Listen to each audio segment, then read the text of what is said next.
Shalom. Shalom. Sekali lagi shalom. Shalom. Puji Tuhan. Bersyukur pada pagi hari ini kita masih diberi kesempatan untuk datang memuji menyembah Allah kita yang layak dipuji dan layak disembah. Amin. Puji Tuhan. Saya ajak kita semua bangkit berdiri dan kita persiapkan hati kita. Kita datang menyembah Tuhan pada pagi hari ini. Terima kasih Tuhan. Terima kasih Yesus. Terima kasih Roh Kudus. Dengan segenap hati kami datang kepadamu pada pagi hari ini. Satu tujuan kami yaitu menyembah Engkau Bapa. Walaupun alam menyepi, kami percaya Engkau Tuhan tetap ada menerangi hidup kami. Terima kasih Yesus. Kami bersyukur atas segala kebaikan. Kami menyadari hidup kami adalah seperti uap, tapi kami kasih dan anugerah-Mu Tuhan. Kami ada sebagaimana ada pada pagi hari ini. Kami akui bahwa Engkau adalah Tuhan dan Juru Selamat. Kami percaya bahwa Engkau adalah satu-satunya penolong kami yang setia. Sebab itu Bapa di surga, dengan segenap hati kami seluruh umat-umat-Mu Tuhan yang ada di dalam ruangan ini, dengan segenap hati kami mau datang menyembah Engkau sebagai Raja di atas segala raja dan Tuhan di atas segala Tuhan. Engkau adalah pencipta langit bumi serta segala isi. Pada pagi hari ini Tuhan kami mau sujud menyembah. Terima kasih Yesus.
memuji-muji Engkau. Saatnya kami mau bersorak bagi Tuhan, karena Engkaulah Tuhan yang layak kami sembah dan layak kami tinggikan pada pagi hari ini.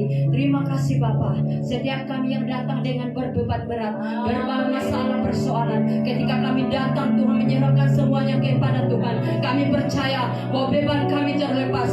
Oh Tuhan, kami percaya bahwa setiap Tuhan letih lesu kami terlepas karena Yesus ada di dalam kami. Terima kasih Bapa. Terpujilah Engkau. Engkau berkarya dan bekerja Tuhan dalam setiap ibadah kami pada saat ini. Tidak ada kuasa lain, tidak ada kuasa-kuasa yang mengintimidasi kami pada saat ini Tuhan. Tetapi kami percaya intimidasi daripada Allah Roh Kudus yang akan menguasai hati dan pikiran kami. Terima kasih Bapa di surga. Terpuji dan termulialah nama-Mu Tuhan. Kami siap bersorak memuji Engkau hanya di dalam nama Tuhan Yesus Kristus, Tuhan dan Sang Penebus dosa kami. Terima kasih Bapa. Semua jemaat Tuhan yang ada di ruangan ini, mari kita sama-sama katakan amin.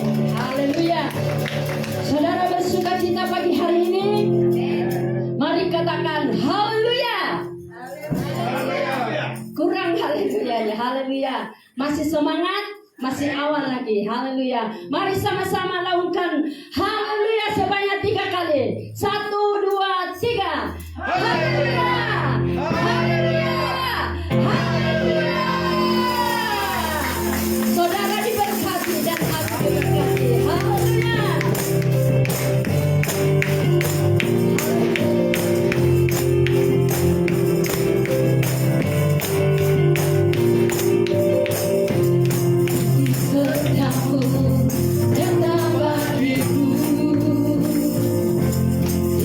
Bye.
dan kepada kiri dan kanan. Aku diberkati, kamu diberkati, kita semua diberkati. Amin. Haleluya. Dasar yang kita harapkan adalah dasar yang tidak kita lihat dengan mata kita. Tuhan sediakan bagi kita. Haleluya. Bersama dengan Roh Allah kita pasti menang. Haleluya.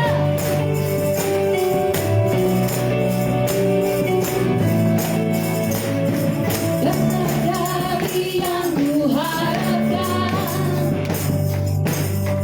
bukti dari segala yang tak kulihat, diberikanku kekuatan untuk melakukan perkara yang hebat bersama Rohmu. Amin. Ku pasti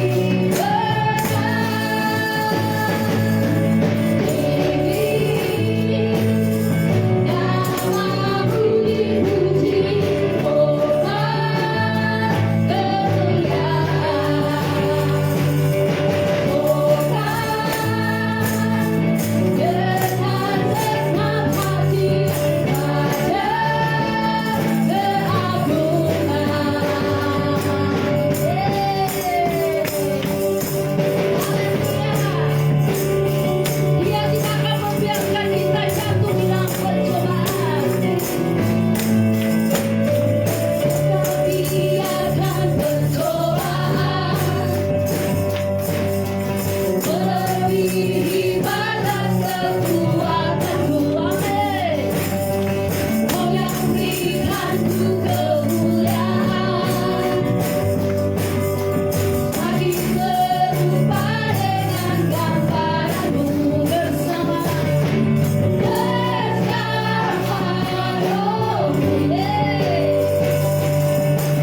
Ku pasti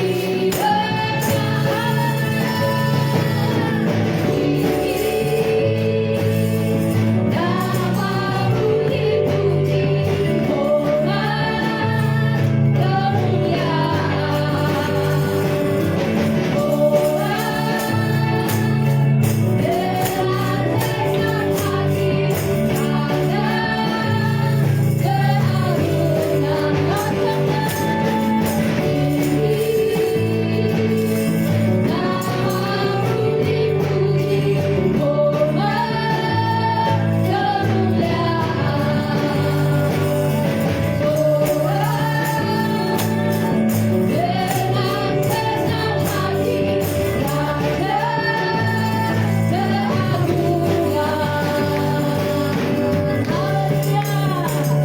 Tuhan tidak akan pernah membiarkan kita.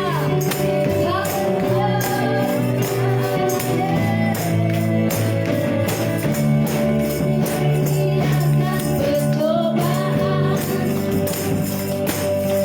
melebihi batas kekuatanku. Kau yang berikanku kemuliaan, bagi serupa dengan gambaranmu bersama Rohmu. Ku pasti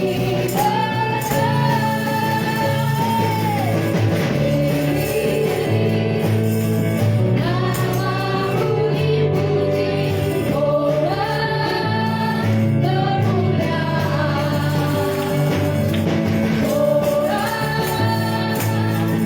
Dengan senang hati pada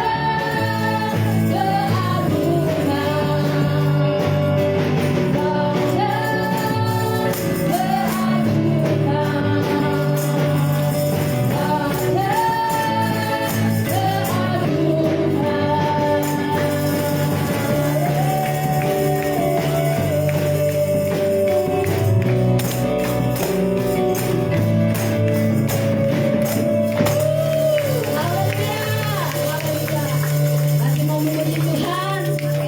Harus mau, sebab masih ada. Haleluya.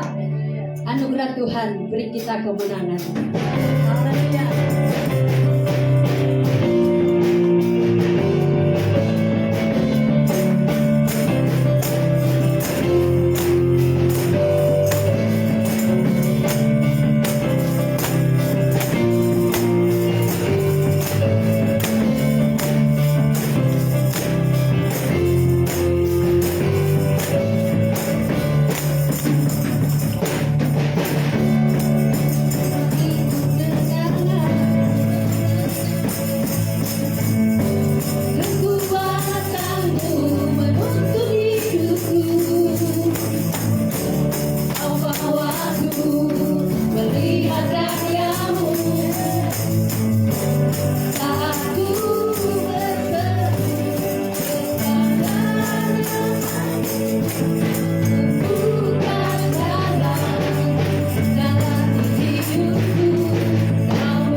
Dan Engkau tahu Bapa, bahwa setiap umat-Mu yang ada dalam ruangan pagi hari ini punya kebutuhan masing-masing, dan Allah adalah sumber jawaban.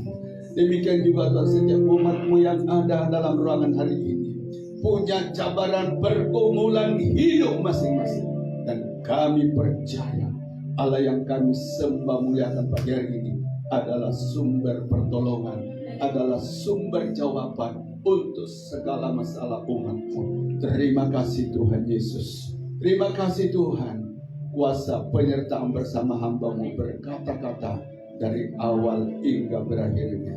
Dalam nama Yesus kami berdoa. Amin.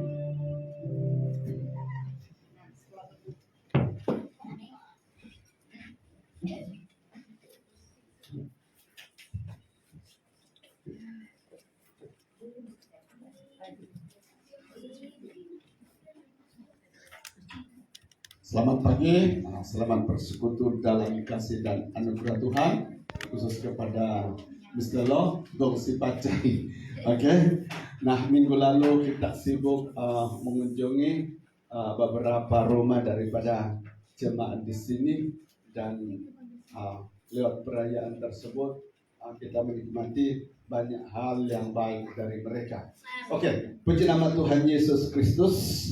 Tidak membuang waktu, mari kita segera siapkan hati kita jemaat. Dan hari ini kita akan belajar kebenaran firman Tuhan yang saya ambil dari surat Rasul Paulus kepada Timotius, ya.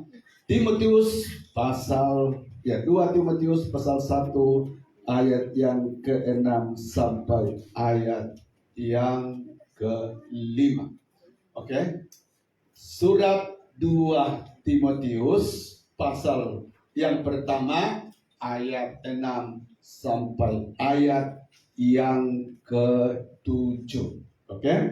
Kalau jemaat sudah menemukan ayat ini di Alkitabmu, dan kalau tidak, ayat ini ada di hadapan kita. Mari kita baca bersama-sama dalam hitungan yang ketiga.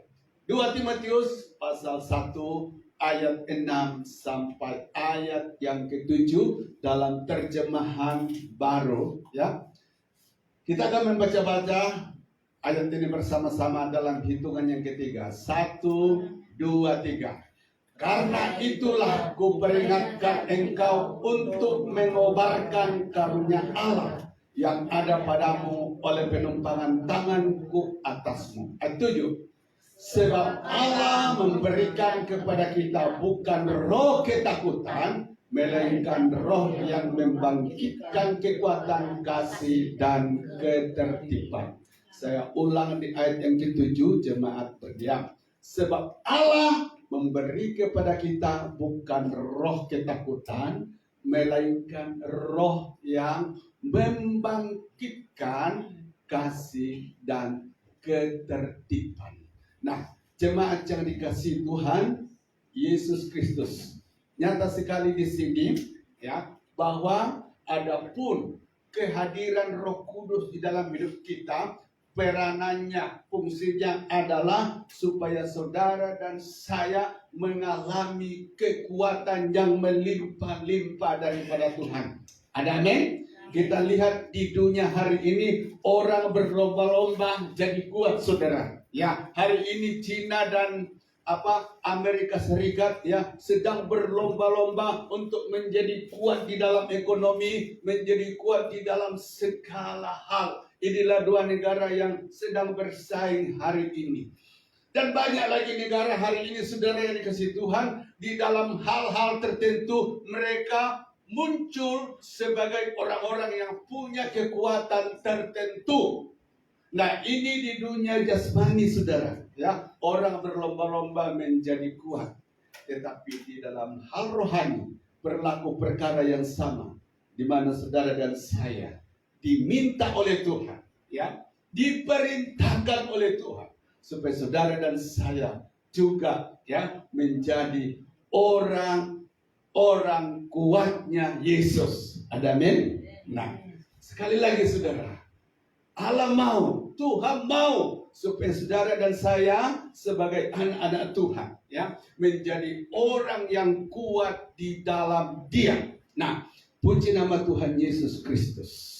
Mungkin saudara hari ini bertanya, kenapa saudara dan saya harus menjadi orang yang kuat di dalam Tuhan?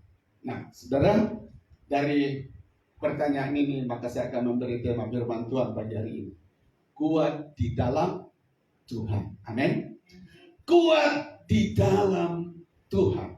Nah, jemaat yang dikasihi Tuhan Yesus Kristus, kuat di dalam Tuhan ini yang harus kita bangun, ini yang harus kita kejar. Sebab ada sebabnya, ada alasannya di mana bagian ini harus kita miliki di dalam hidup kita. Nah, jemaat yang dikasihi Tuhan, mari kita lihat beberapa alasan kenapa Tuhan menyuruh kita, Tuhan menghendaki kita supaya apa? Kita menjadi orang yang kuat di dalam Tuhan. Nah, saudara kasih Tuhan, kita akan melihat alasan yang pertama, dikatakan ya, kita menjadi orang yang kuat di dalam Tuhan. Alasannya yang pertama adalah supaya saudara dan saya dalam menghadapi peperangan rohani menjadi orang-orang yang bukan saja siap dikalahkan oleh iblis, tetapi saudara dan saya ditakdirkan, ditetapkan oleh Tuhan supaya apa? Menjadi pemenang. Jadi ini alasan yang pertama mengapa kita harus kuat di dalam Tuhan, supaya apa? Saudara dan saya dalam menghadapi peperangan keluar sebagai pemenang. Amin. Nah, mari kita lihat ayatnya. Efesus 6 ayat 10 sampai ayat yang ke-12. Dikatakan begini, akhirnya hendaklah kamu kuat di dalam Tuhan, di dalam kekuatan kuasanya. Kenakanlah seluruh perlengkapan senjata Allah, supaya kamu dapat bertahan melawan tipu muslihat iblis. Terus, karena perjuangan kita bukanlah melawan darah dan daging, tetapi melawan pemerintah-pemerintah, melawan penguasa-penguasa, melawan penghulu-penghulu dunia yang gelap ini, melawan roh-roh jahat yang ada di udara. Jadi jemaat yang dikasihi Tuhan Yesus, sangat jelas di sini mengapa kita harus kuat di dalam Tuhan. Karena apa? Kita menghadapi apa? Peperangan rohani. Ya. Kita menghadapi peperangan rohani. Dan saudara yang dikasihi Tuhan, kalau kita maju di dalam pasal yang keempat, di dalam 2 Timotius ini, saudara, di sana orang-orang percaya itu, saudara dan saya itu dipanggil Tuhan, digelar Tuhan sebagai apa? Askarnya Tuhan. Ya. Jadi saudara dan saya itu askarnya Tuhan. Kenapa disebut askarnya Tuhan? Karena ayat ini menjelaskan kepada kita bahwa kita menghadapi musuh yang tidak kelihatan. Dan musuh ini adalah musuh yang kita hadapi setiap saat kita berperang terhadapnya. Oleh sebab itu, saudara yang dikasihi Tuhan, betapa pentingnya kita harus kuat di dalam Tuhan. Coba bayangkan saudara yang dikasihi Tuhan, ketika kita baru membuka mata pada setiap hari, maka saudara dikasihi Tuhan, serangan sudah datang. Mungkin dia datang dalam bentuk ketakutan. Jadi iblis tidak menggunakan senjata-senjata yang ada di dunia ini seperti senjata nuklir, saudara. Tetapi senjata nuklir daripada iblis itu datang dalam berbagai bentuk. Dia datang dalam apa? Ketakutan. Dia boleh datang dalam bentuk apa? Kekhawatiran. Dia boleh datang dalam bentuk di mana saudara dan saya hilang pengharapan, putus asa. Ya, senjata setan itu hadir dalam hidup kita dalam bentuk di mana saudara dan saya mulai meragukan tentang kasih Tuhan, mulai meragukan tentang janji Tuhan. Ya, tidak percaya lagi Tuhan. Itu sebabnya hari-hari ini senjata yang paling berkesan iblis gunakan untuk menyerang orang-orang percaya, saudara. Ya, kita lihat dulu negara Eropa adalah negara Kristen, tapi sekarang saudara yang dikasihi Tuhan, menurut penelitian, negara Eropa hari ini bukan lagi tergolong negara Kristen. Karena apa, saudara kasih Tuhan? kebanyakan generasi hari ini adalah generasi yang menganut paham ateisme. Apa itu ateisme, saudara? Orang tidak percaya lagi adanya Tuhan. Ya, orang tidak percaya lagi bahwa Tuhan itu ada. Dan bila ada orang yang terus tekun mempercayai Tuhan, ada orang terus tekun mengikut Yesus, itu dianggap, saudara kasih Tuhan, ya, adalah orang-orang yang hidup di dalam apa? Keterbelakangan, dianggap orang kuno. Ya kan? Nah, itu yang menyedihkan. Nah, itu sebabnya saudara yang dikasih Tuhan, khusus kepada ibu-ibu, sebelum anak kita itu berpisah dengan kita, karena apa? Masuk pendidikan yang lebih tinggi, saudara yang dikasih Tuhan, bekali mereka dengan firman Tuhan. Sebab apa? Ada banyak anak-anak Tuhan hari ini ketika masuk university, yang masuk sekolah tinggi, saudara kasih Tuhan, pengajarnya di sana adalah orang-orang yang sudah menganut paham ateisme. Saudara kasih, tiba-tiba mereka akan diajari bahwa dulu saya percaya Tuhan, tapi sekarang saya tidak percaya lagi. Penyakit itu akan berjangkit kepada anak-anak kita. Tetapi saudara yang dikasih Tuhan, jika anak-anak kita dilatih hari ini, terus kuat di dalam firman Allah, disiplin dalam membaca firman Allah, maka firman itulah yang akan berbicara untuk melawan semua serangan roh jahat ini yang ingin membuat orang berpaling daripada Yesus Kristus. Jadi puji nama Tuhan Yesus Kristus, sangat penting sebagai orang-orang percaya, khususnya kita berada di zaman di mana gangguan terhadap iman kita, saudara. Dan itu adalah pekerjaan roh jahat. Kalau dulu setan menggunakan aniaya untuk apa? Menjauhkan orang-orang percaya dari Tuhan. Ya, dulu setan menggunakan aniaya untuk membuat orang-orang percaya supaya berhenti mengikut Tuhan. Tapi hari ini, saudara, setan sudah menggunakan apa?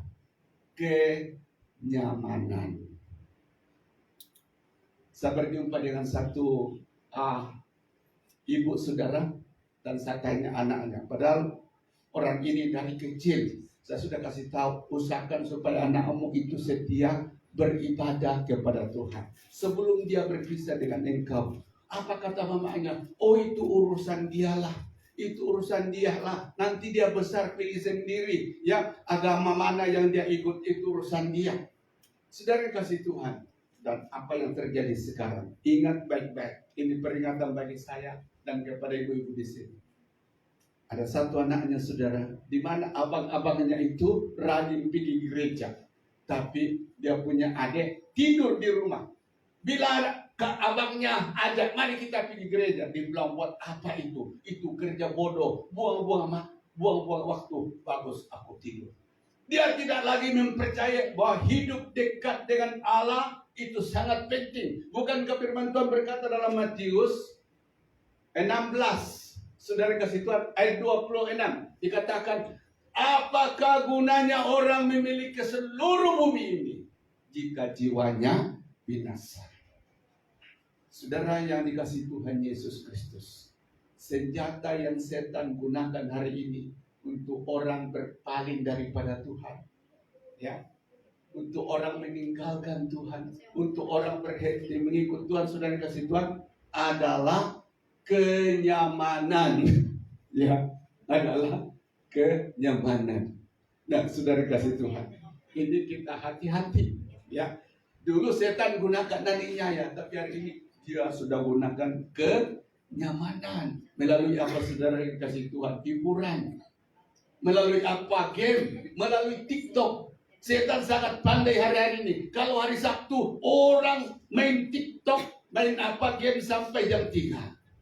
Dan saudara kasih Tuhan, besok paginya bila hari Minggu datang beribadah, itu sudah sangat sukar. Karena apa? Badannya sudah letih. Setan berkata, tak apa-apa, minggu depan masih ada hari Minggu lagi. Lama-lama saudara kasih Tuhan, bila iman kita sudah mulai lemah, maka kelumpuhan rohani akan terjadi. Jadi serangan setan itu, saudara dikasih Tuhan Yesus, memang hari-hari ini dia bukan lagi menggunakan aniaya, tapi menggunakan kenyamanan. Coba kita lihat di negara mana di dunia di negara mana di dunia ini, saudara, situan yang maju dalam segala hal yang boleh kita temukan mujizat di sana. Kenapa, saudara kasih Tuhan? Mereka sudah melupakan Tuhan. Ya, negara-negara yang makmur, sekalipun di situ ada orang-orang percaya, cintanya, kasihnya kepada Tuhan, saudara kasih Tuhan, sudah mulai ya suam-suam. Kenapa? Sudah ada hal lain yang mengambil hati, yang bertakhta di dalam hatinya. Nah, inilah peperangan rohani yang kita hadapi hari-hari ini. Oleh sebab itu, saudara kasih Tuhan, dibutuhkan iman yang kuat, dibutuhkan iman yang kuat untuk menghadapi semua serangan setan ini. Nah, itu yang pertama. Nah, mari kita lihat yang kedua.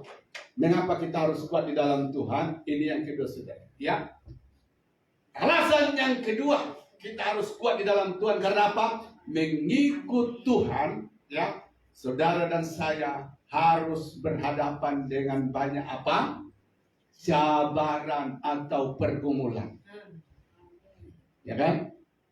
Mengikut Tuhan, saudara, kita tidak sepi sunyi dari berbagai cabaran, dari berbagai pergumulan. Jadi kalau kita tidak kuat di dalam Tuhan, saudara, maka kita mudah dilumpuhkan, kita mudah dihancurkan oleh iblis. Itu sebabnya pagi hari ini, saudara, itu betapa penting kita selalu beribadah, sebab melalui ibadah kita kuat di dalam Tuhan. Betapa penting kita memelihara doa-doa kita secara pribadi dengan Tuhan, karena melalui hal ini, saudara dan saya menjadi kuat di dalam Tuhan, sehingga saat menghadapi tantangan pergumulan hidup, saudara yang dikasih Tuhan, kita akan berkata seperti Paulus, tidak ada yang memisahkan aku daripada kasih Tuhan. Amin. Ya, oke. Kita baca ayatnya 2 Timotius 3:12 sampai 13. Dikatakan begini, memang setiap orang yang mau hidup beribadah di dalam Kristus Yesus akan menderita aniaya, sedangkan orang jahat dan penipu akan bertambah jahat, mereka akan menyesatkan dan disesatkan. Kita lihat dalam terjemahan bahasa Indonesia masa kini, di sana lebih jelas. Memang semua orang yang mau hidup beribadah dan hidup bersatu dengan Kristus Yesus akan dianiaya, sedangkan orang-orang yang jahat dan orang-orang penipu akan semakin jahat. Mereka menipu orang lain, padahal mereka sendiri pun tertipu juga. Ya, kita lihat di Matius 10 ayat 22 dikatakan begini, dan kamu akan dibenci semua orang oleh karena namaku, tetapi orang yang bertahan sampai pada kesudahannya akan selamat. Nah, saudara yang dikasih Tuhan, Alkitab mengatakan memang orang yang mau beribadah. Apa itu beribadah? Hidup benar di mata Tuhan, hidup dekat dengan Tuhan. Memang orang yang mau menjadi anak-anak pengikut Yesus Kristus, saudara, dikatakan di sini akan menghadapi banyak cabaran, banyak pergumulan di dalam hidupnya. Dan pergumulan itu hadir bukan karena kita berbuat hal yang salah, tapi firman Tuhan berkata, karena engkau di dalam aku, karena engkau pengikutku, karena engkau memuliakan engkau, maka kamu akan dibenci. Bukan saja oleh orang tertentu, tapi dikatakan semua orang. Nah, saudara kasih Tuhan, tidak enak jadi orang Kristen kan? Ya kan? Tidak enak menjadi orang percaya. Kalau begitu, saudara, mari kita angkat bendera putih. Apa itu bendera putih? Tanda menyerah. Kalau begitu, Bapak, aku mengucapkan selamat tinggal. Rupanya ini syaratnya untuk mengikut engkau. Aku akan mengalami banyak pergumulan tantangan dalam kehidupanku. Inilah yang membedakan, saudara, kepercayaan, ya, agama-agama yang ada di dunia dengan apa yang kita percaya di dalam Yesus. Ya, agama-agama yang ada di dunia ini, saudara, tidak ada syarat begini, bahwa jika kita ikut dia, maka kita akan mengalami kesulitan. Satu-satunya ya agama kepercayaan di dunia ini yang memberikan syarat, kalau mau jadi pengikut Yesus, kalau kita mau ikut Yesus, Maka saudara kasih Tuhan siap menghadapi aniaya, penderitaan dan lain sebagainya. Ya, sungguh malang menjadi orang Kristen. Tetapi firman Tuhan perintahkan, pergilah, jadikanlah semua bangsa apa? Jadi muridku, jadi pengikut Tuhan. Ini yang susah. Padahal ada hal yang menghalang di sana. Namun demikian saudara yang kasih Tuhan, ingat. Tuhan berkata, jika kita menderita dianiaya karena Yesus, bahkan dibunuh sekalipun, Tuhan berkata, berbahagialah kamu. Sebab apa? Orang yang dianiaya karena nama Tuhan, orang itulah yang punya kerajaan surga. Jadi maksudnya penderitaan yang kita alami karena nama Yesus bukan penderitaan sia-sia, tetapi penderitaan itu saudara kasih Tuhan menyediakan bagi kita mahkota kemuliaan, menyediakan bagi kita upah kekal yang Tuhan akan berikan kepada kita nantinya di dalam kemuliaan.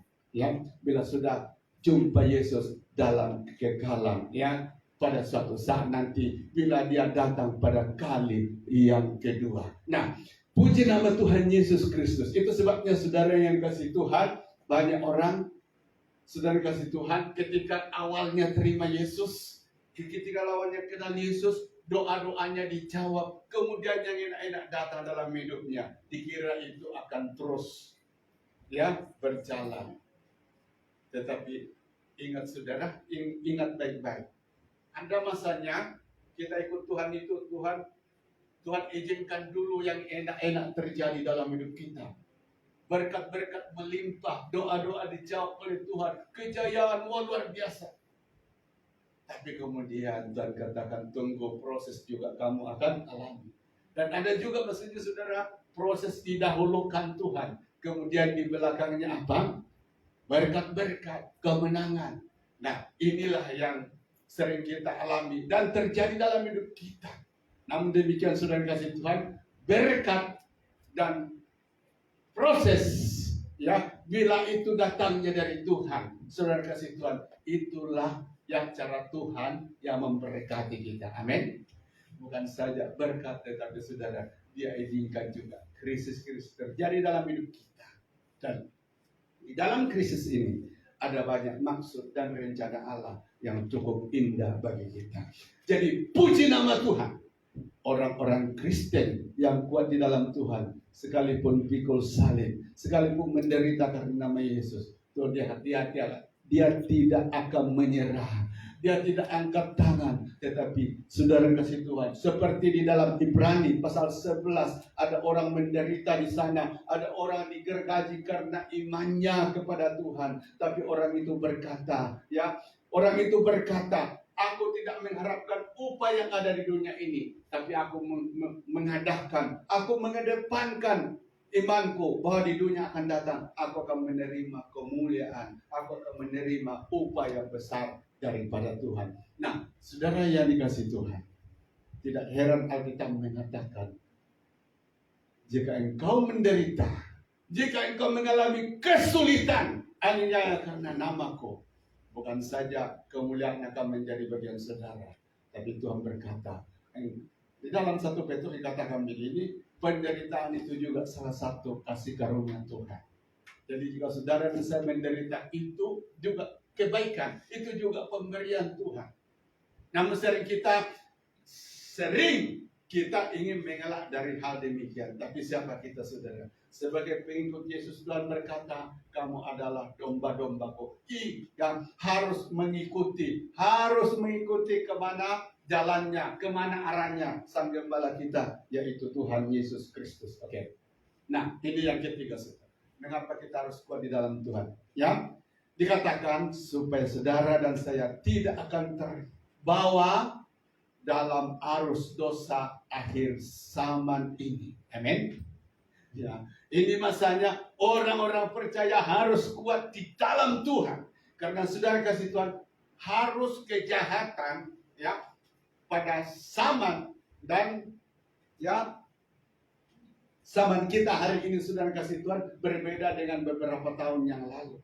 Ya, Dan itu buktinya. Firman Tuhan berkata, dia bilang, bila kasih orang semakin dingin, maka saudara yang dikasih Tuhan, kemurkaan akan muncul. Nah, kita akan baca di sini.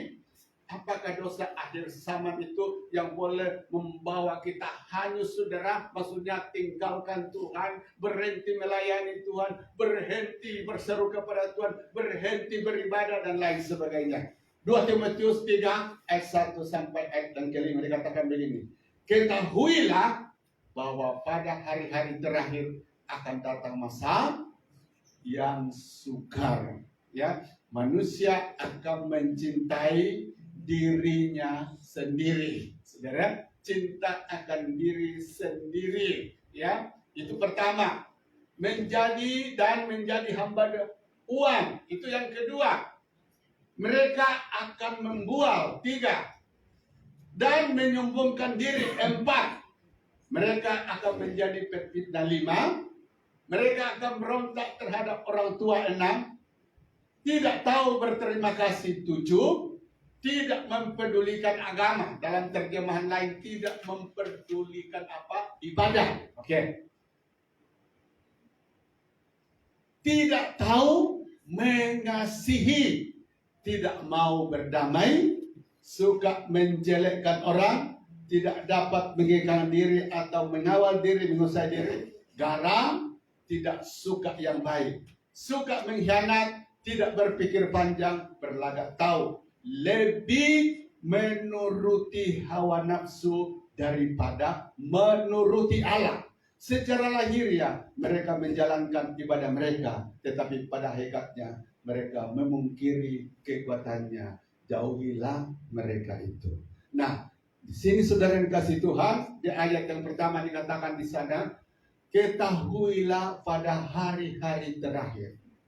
Maksudnya hari terakhir itu saat Yesus mau datang pada kali yang kedua. Rupanya bagian-bagian ini, saudara yang dikasih Tuhan, ini yang akan ditampilkan oleh iblis. Ya, kejahatan-kejahatan ini, ya, keinginan-keinginan seperti ini yang akan ditawarkan iblis kepada orang-orang percaya. Dan ini yang akan menguasai orang-orang percaya. Ini dosa akhir zaman. Nah, saudara yang dikasih Tuhan, ingat bahwa setiap zaman itu ada budayanya, ada jabarannya tersendiri, ada kemajuannya tersendiri. Nah, coba kita lihat saudara yang dikasih Tuhan, yang budaya pada 10 tahun yang lalu berbeda hari ini. Ya, cara-cara hidup 10 tahun yang lalu berbeda hari ini. Nah, begitu juga di dalam hal yang lain. Ya, setan bekerja, saudara kasih Tuhan, untuk menjatuhkan orang, untuk menjauhkan orang dari Tuhan. 10 tahun berbeda hari ini. Ya, caranya menggoda orang percaya supaya apa? Murtad dan meninggalkan Tuhan. 10 tahun berbeda hari ini. Dia akan menggunakan apa saja cara. Dan kita lihat saudara yang dikasih Tuhan, apa yang disebutkan firman Tuhan tadi. Bila ini ada di dalam diri kita, masih bolehkah Roh Kudus bekerja? Tahu, Alkitab mengatakan bahwa keinginan daging itu membuat Roh Kudusnya Allah padam. Dan ketika Roh Kudus padam, dia akan berduka cita dan meninggalkan saudara dan saya. Pada saat itulah kita masih boleh beribadah, masih kita boleh apa? Melayani. Tapi Tuhan berkata, ya, yang ada di dalam dirimu bukan lagi aku.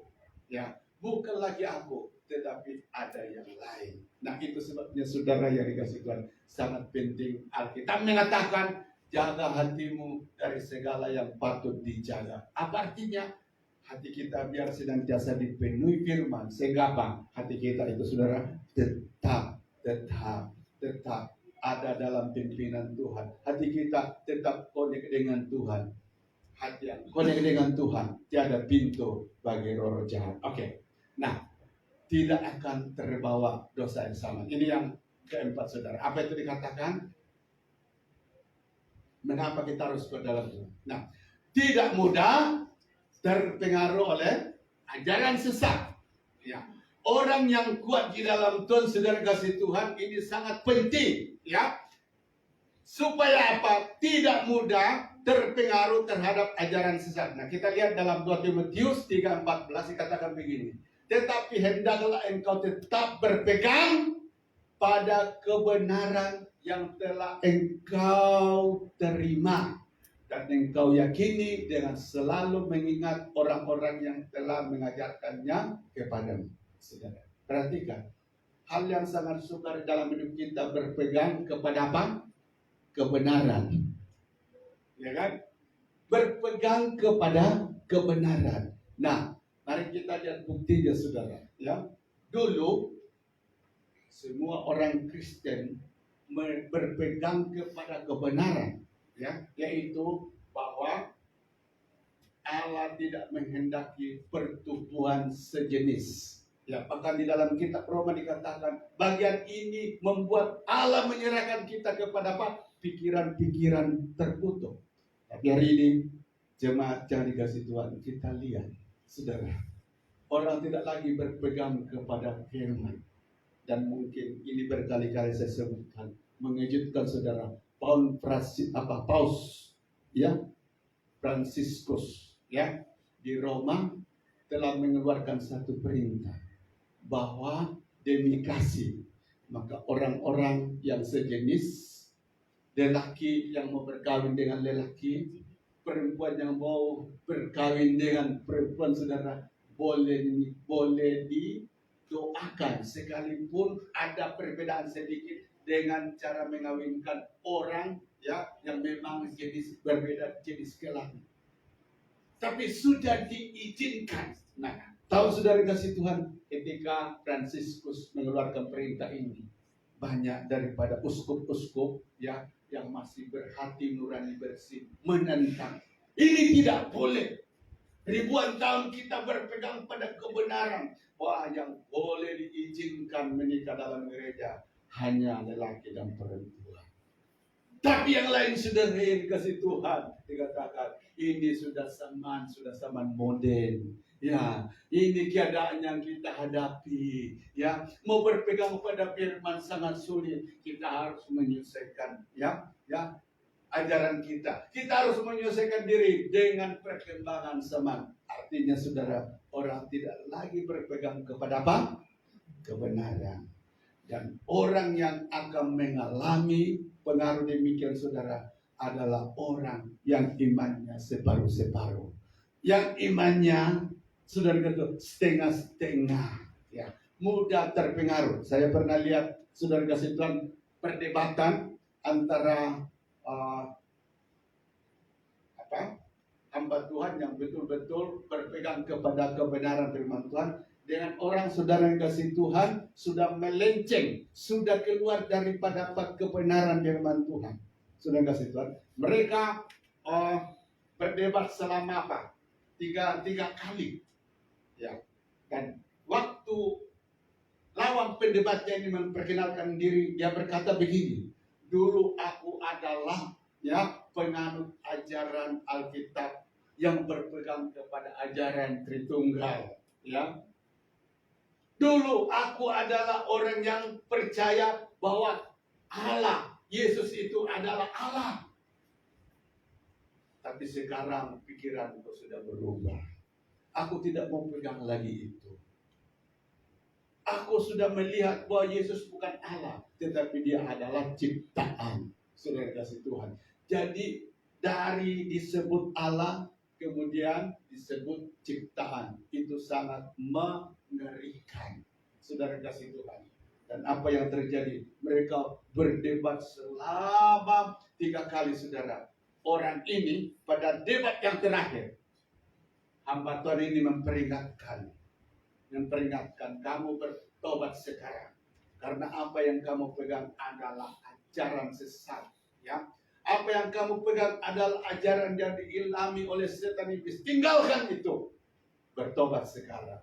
Tapi saudara kasih Tuhan, dalam perdebatan yang ketiga, orang ini tetap tidak bertobat, tetap tidak mengubah hatinya.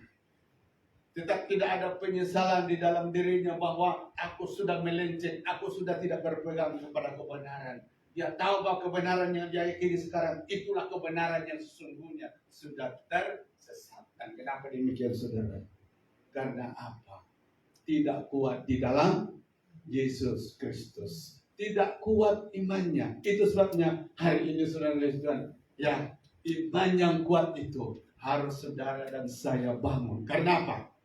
Peperangan terhadap iman kita hari-hari ini sungguh-sungguh menyedihkan dan sungguh-sungguh menyedihkan. Itu sebabnya saudara dan saya diminta Tuhan untuk selalu kuat di dalam Tuhan. Oke?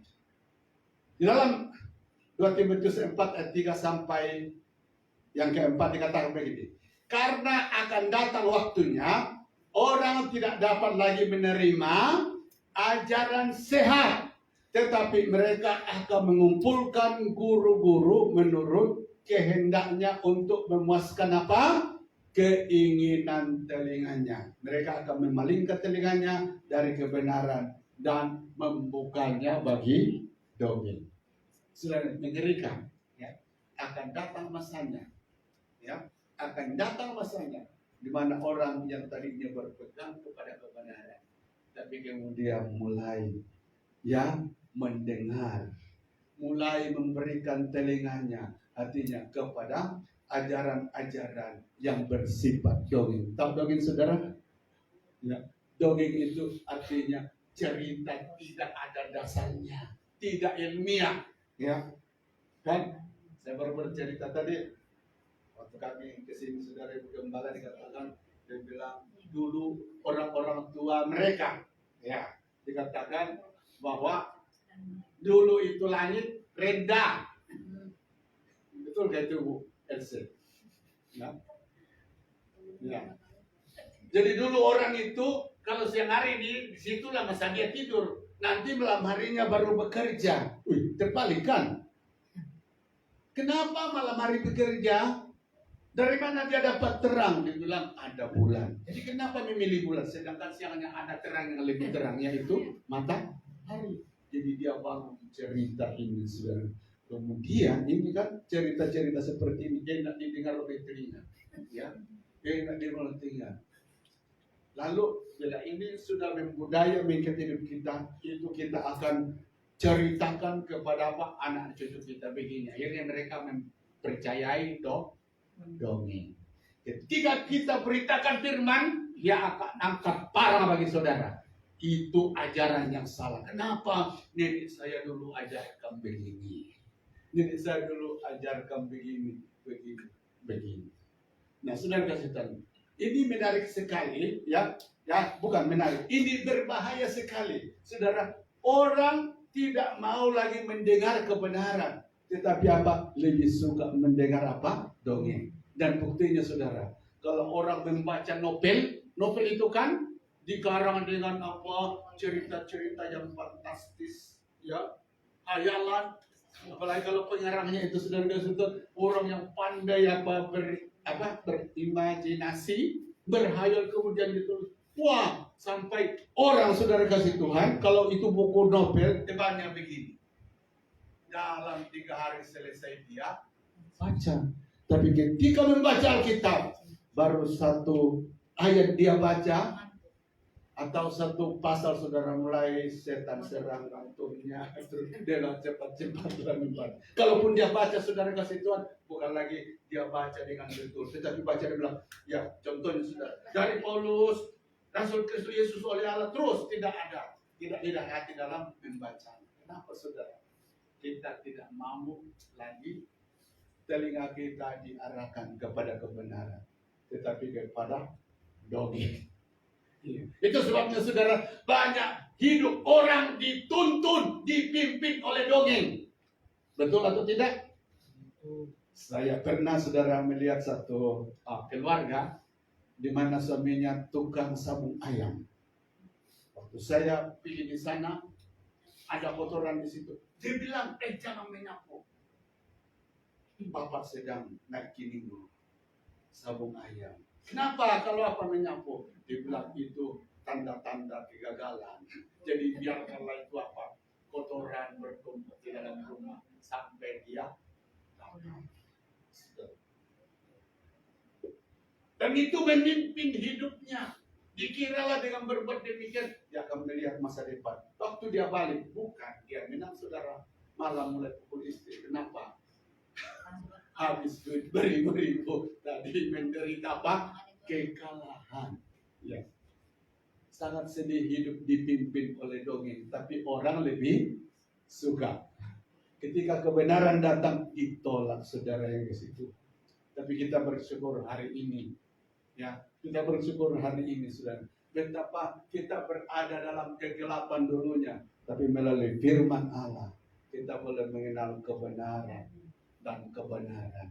Kita boleh membedakan. Setiap kita ada budaya dan adatnya sendiri, tapi kita yang tahu firman, mana adat yang benar, mana yang tidak, mana yang sesuai dengan firman Tuhan, dan mana yang tidak sesuai dengan firman Tuhan. Nah, puji nama Tuhan. Itu sebabnya saudara yang kasih Tuhan, sebagai anak-anak Tuhan, jangan mengawinkan kebenaran dengan dongeng. Amin. Ada orang di samping percaya sama Yesus, tapi saudara masih menggantungkan nasibnya, masa depannya kepada bulan-bulan tertentu, dengan tarik-tarik tertentu. Waktu saya di Jawa, saudara, ya, jadi pengerja, ada satu majelis gereja, ya, maksudnya pembantu gembala di dalam gereja tersebut. Ibadah dimulai jam 8. Terus di samping rumah, karena rumah dia dulu sendirian begini. Apa itu? Apa itu? Sedang apa itu? Nah, itu. Dia sedang menenangkan diri. Apa itu bahasa apa itu? Saya lupa. Sedang termenung. Bukan. Santai. Kadang-kadang kan di Tanjung Aru ada orang tiba-tiba apa itu? Saya lupa sudah. Ya. Bersama di bukan ya? Bukan. Bersama itu sudah mati. Bertapa. Bukan. Ada itu sudah. Ada waktu-waktu tertentu di mana dia bilang dia menyenangkan pikiran, tapi itu sedang bergaul dengan roh jahat. Jadi, oke. Nanti kita cari artinya. Jadi apa yang terjadi? Ibadah dimulai jam 8. Sedang kenapa Bapak ini belum masuk? Ternyata dia masih buat sudah itu masuk gereja. Majelis gereja, tapi kemudian masih ada penyembahan kepada yang lain, dicampurkan. Dan ini sangat menyedihkan. Saudara yang kasih Tuhan. Yesus berkata, kalau iblis ikutlah iblis, kalau Tuhan ikutlah Tuhan. Amin. Itu. Jadi jangan dicampur-campurkan. Ya, kalau saudara kasih Tuhan, di dunia ini orang suka makanan yang ada campur-campurnya, ini campur itu makanan saudara. Tapi di dalam hal iman kepada Tuhan tidak boleh. Sekali Tuhan, ya, sekali Alkitab, jangan campur dengan yang lain. Jadi puji nama Tuhan Yesus Kristus. Orang yang kuat imannya saudara, sekalipun orang lebih suka mendengar dongeng, orang sudah mulai mengarahkan dirinya kepada ajaran sesat, tapi dia akan tetap ikut Tuhan. Ingat, ada satu pernyataan daripada Yosua, saudara. Dikatakan begini, ya, hari ini aku perhadapkan engkau di hadapan Tuhan. Pilihlah kepada siapa engkau menyembah. Engkau akan menyembah kepada Allah nenek moyangmu, ya, yaitu berhala-berhala. Tetapi ingat, aku hari ini, aku dan seisi keluargaku hanya menyembah kepada Tuhan. Inilah orang yang kuat imannya, saudara yang dikasih Tuhan. Seringkali orang yang benar-benar hidup di dalam kebenaran itu mayoriti, tapi tidak apa-apa saudara. Karena apa? Yesus berkata, banyak dipanggil, sedikit yang dipilih. Siapa yang terpilih itu? Itulah orang-orang yang menerima aniaya, menerima penderitaan, menerima kesulitan karena berdiri di atas kebenaran. Kalau ingat saudara kasih Tuhan, Yesus datang ke dunia ini bukan mencari pengikut sebanyak-banyaknya, tapi dia membawa orang-orang yang siap masuk surga.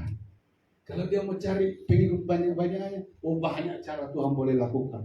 Tapi saudara kasih Tuhan, bukan dia lakukan itu. Dia mau datang cari orang, siapa yang siap mau pergi ke surga, ya? Siapa yang siap mau pergi ke surga? Karena surga itu sudah dibukakan lewat apa? kematian Yesus di kayu salib. Namun demikian apa kata Alkitab? Banyak pintu lebar, itulah yang disukai orang untuk apa? Melewatinya.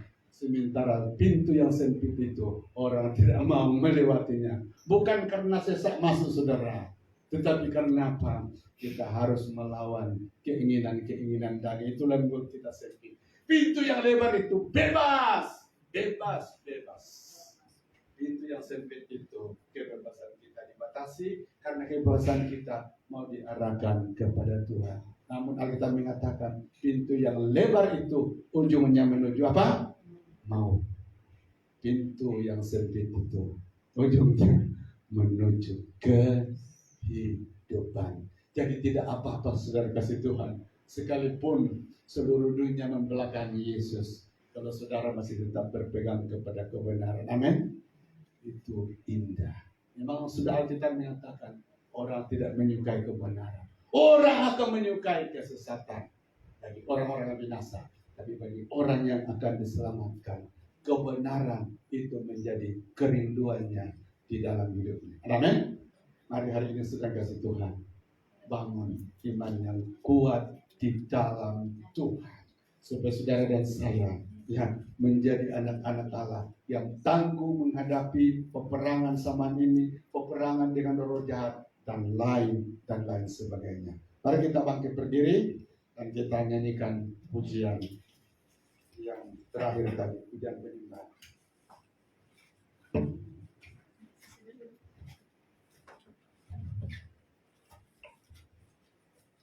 Terima kasih Tuhan.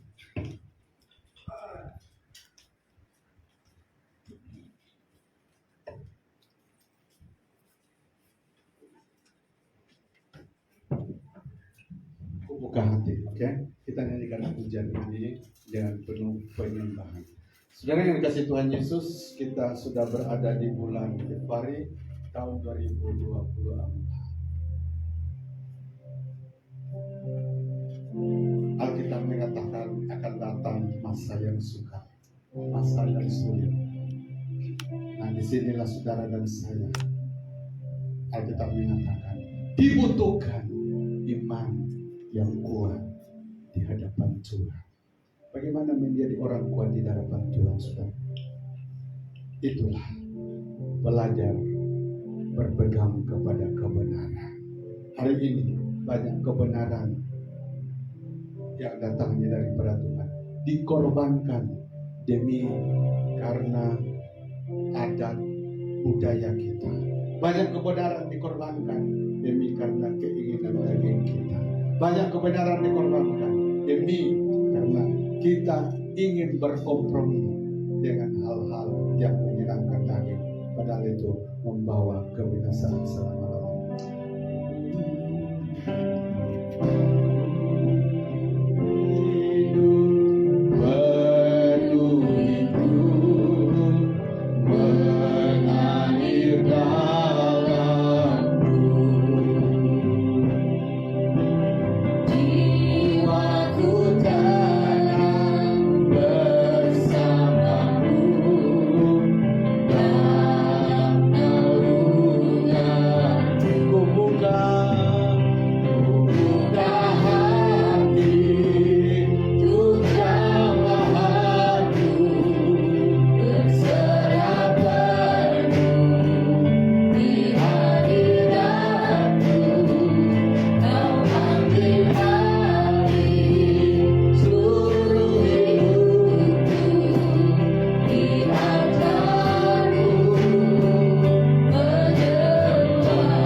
kami sembah bukanlah Allah yang memberi roh ketakutan kepada kami, tapi Allah yang kami sembah adalah Allah yang siap mengirim Roh Kudus, dan melalui Roh Kudus itu kami dibuat.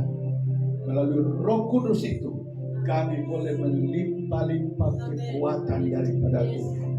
Kami tahu Tuhan Yesus Kristus, cabaran hari ini, peperangan yang kami hadapi hari ini, sungguh-sungguh Bapa Surgawi di luar daripada kemampuan kami. Itu sebabnya Bapa, kalau bukan kekuatan daripada Engkau bersama kami, maka kami akan lumpuh, kami akan berhenti berdoa, kami akan berhenti beribadah, kami akan berhenti menyenangkan Tuhan, kami akan berhenti Tuhan Yesus hidup di dalam kebenaran. Berapa banyak anak-anakmu hari ini Bapa, karena imannya tidak teguh, mudah diombang-ambingkan oleh iblis. Berapa banyak Tuhan anak-anakmu hari ini Bapa, dengan semudah itu lebih mempercayai sesuatu yang bersifat dunia daripada percaya firman Tuhan Yesus Kristus. Inilah pekerjaan roh jahat yang sering kami tidak sadari, tapi biar firman pagi hari ini mengajarkan kepada kami bahwa Tuhan tidak ada lagi kebenaran, tidak ada lagi kebenaran di luar daripada yang diungkapkan oleh firman. Dan berbahagialah kami yang ada di dalam Engkau, sebab firman berkata kami telah diangkat dari gelap masuk kepada terang ajaib. Kami diangkat dari hidup yang dikuasai kegelapan, dikuasai kebodohan, kepada hidup yang dikuasai kebenaran. Itu sebabnya Bapa Surgawi, saya tidak tahu berapa anak-anakmu pagi hari ini yang imannya lemah karena peperangan yang dihadapi, lemah karena Tuhan Yesus Kristus, tantangan, kesulitan yang tiada akhir hadir di dalam hidup. Tapi Bapa Surgawi, kami Tuhan percaya, bukankah firman berkata bahwa Engkau tidak akan meninggalkan kami? Bukankah firman berkata bahwa kami adalah anak? Itu sebabnya Bapa Surgawi, sebab apa kesulitan, sebab apa tantangan kami, sebab apa peperangan kami percaya Tuhan kasih setiamu akan terus bersama kami.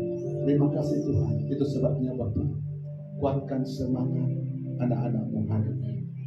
Ada di antara mereka yang mulai goyah, Tuhan Yesus pengeringannya, Tuhan Yesus yang mulai Tuhan imannya lemah, sirami kembali dengan Roh Kudus.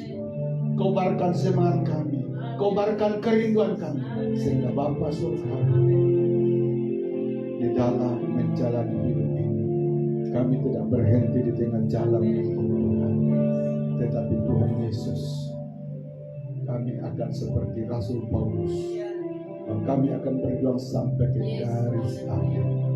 Tantangan, kesulitan, godaan memang berat, tapi ada tangan yang menyertakan setiap saat.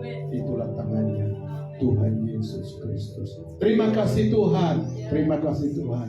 Sekali lagi saya berhadapkan semua anak-anakmu pagi hari ini di hadapan siapapun yang lemah iman, Tuhan Yesus hidupkan kembali dengan roh, hidupkan kembali dengan roh, kobarkan api kami, sehingga Bapa cintakan Tuhan tidak pernah berhenti untuk kami berikan kepada kami.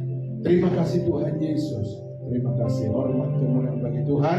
Berkati firman-Mu, tanamkan dalam hati kami, dan dengan mengucap syukur di dalam nama Yesus kami sudah berdoa. Amin. Haleluya. Saya percaya saudara dan saya diberkati dengan Tuhan pada pagi hari ini. Tetap kuat di dalam Tuhan. Haleluya. Mari kita persiapkan persembahan kita. Saya pimpin di dalam doa. Haleluya Yesus. Bapa di surga, Bapa dalam nama Tuhan Yesus, Kami mengucap syukur Tuhan atas kasih dan kebaikan Tuhan yang senantiasa kami rasakan di dalam hidup kami. Kami bersyukur Tuhan pada pagi hari ini lewat pimpinan penyertaan-Mu Tuhan, sehingga pada saat ini Tuhan kami sudah mendengarkan kebenaran firman-Mu. Tuhan, kami berdoa Bapa, biarlah firman-Mu Tuhan yang sudah kami dengar pada pagi hari ini Engkau tanamkan dalam hati kami Bapa, dan biarlah itu Tuhan menuntun di dalam setiap kehidupan kami. Terima kasih Bapa di surga, terpujilah nama-Mu Bapa, dan hamba-Mu Tuhan yang sudah menyampaikan kebenaran-Mu Tuhan. Biarlah Engkau terus tambah-tambahkan hikmat, kewakilan daripada Engkau Tuhan, dan biarlah Engkau Tuhan lipat gandakan pemakaian-Mu Tuhan di tempat ini Bapa. Terima kasih Bapa di surga, terpuji dan termulialah nama-Mu Bapa. Dan pada pagi hari ini Tuhan, kami siap Tuhan untuk memberi Tuhan apa yang ada pada kami Tuhan. Besar kecilnya Tuhan pemberian kami pada pagi hari ini, kami berdoa biarlah Tuhan kami pakai untuk hormat dan kemuliaan nama-Mu Tuhan di tempat ini, untuk pekerjaan-Mu Tuhan di tempat ini. Terima kasih Bapa di surga, terpujilah nama-Mu. Kami berdoa umat-Mu yang memberi, Engkau berkati pekerjaan umat-Mu, apapun Tuhan yang dikerjakan tangan kami dapat berhasil sesuai dengan firman-Mu, sesuai dengan kehendak-Mu ya Bapa. Terima kasih Bapa, di doa kami, ucapan syukur kami hanya di dalam nama Tuhan Yesus. Haleluya, amin. Amin. Mari kita memberi dengan sukacita.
Bangkit berdiri sekali lagi, jemaat, dan kita akan kepada kita dalam doa.